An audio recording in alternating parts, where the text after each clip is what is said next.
৩৪ বছর তো ক্ষমতায় ছিলেন। লক্ষ্মীর সাথে আপনার বিরোধ থাকতে পারে, মা লক্ষ্মী ধর্ম মানেননি, তো আপনাকে লেনিন ভান্ডার করতে বারণ কে করেছিল ৩৪ বছরে?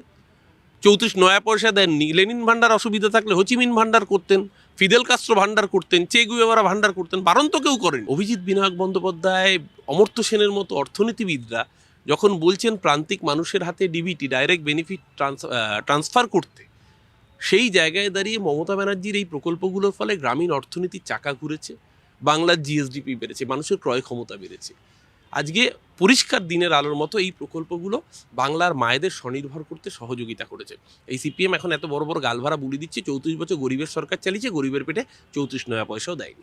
রেখা দেবী আগে তো ঠিক করতে হবে উনি যে এই ডায়লগগুলো দিচ্ছেন, এই ডায়লগগুলো শোনার জন্য লোক রাখতে হবে। আজকে যে সায়েন্স সিটি অডিটোরিয়ামে উনি বক্তৃতা দিচ্ছেন, সেই ভিডিও ভাইরাল হয়েছে যখন শেষে জাতীয় গান হিসেবে বন্দে মাতরমের পুরস্তবক উচ্চারিত হচ্ছে, অডিটোরিয়ামের 80% ফাঁকা। সবই তো বুঝলাম জ্ঞানের হেন তেন, কিন্তু সায়েন্স সিটি অডিটোরিয়াম তোমার অর্ধেকও ভরল না কেন? যারা অডিটোরিয়াম ভরাতে পারে না তারা বাংলা দখল করুক। আর দিল্লির মুখ্যমন্ত্রী রেখা দেবীকে আমি সবিনয় জানতে চাই, উনি জেতার পরেই দিল্লিতে ফতেয়া জারি করে মাছ বাজার বন্ধ করে দিয়েছে। এখানে জেতার পর এটা কি ট্রেলার দেখিয়ে এখানে পুরো সিনেমা দেখাতে আসছেন? বাঙালি সতর্ক হন।